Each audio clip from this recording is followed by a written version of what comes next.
Job chapter 9.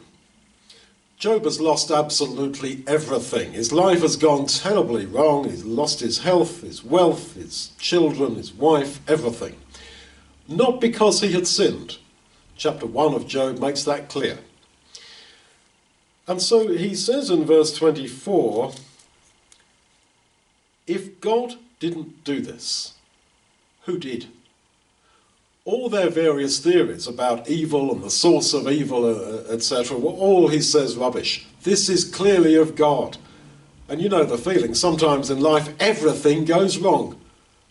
You break your leg, you have a car crash, your daughter gets a diagnosis of breast cancer, and so on and so forth, all on the same day. And if God wasn't in that, well, who was? Don't tell me Satan. No, the whole purpose of this book is to deconstruct that answer. And as Job says, if God didn't do this, well, who did? This is God. But the problem is, I want to understand you, God. Why? I don't get it. And so Job struggles with this. And he says in verse 33, there is no umpire between us who might lay his hand upon us both, who could put a hand on God and a hand on me as a suffering man and explain it all and bring us together.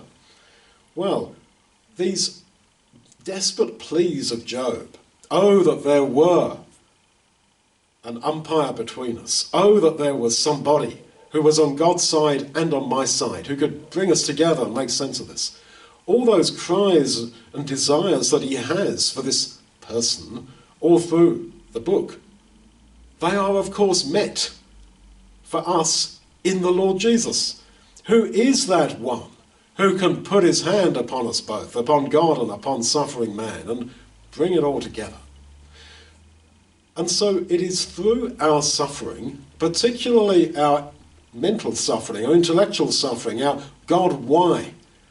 It is through all that that you come closer to the Lord Jesus, that you see man's need for him, and you come to appreciate that actually my need is met in the Son of God, who loved me and gave himself for me.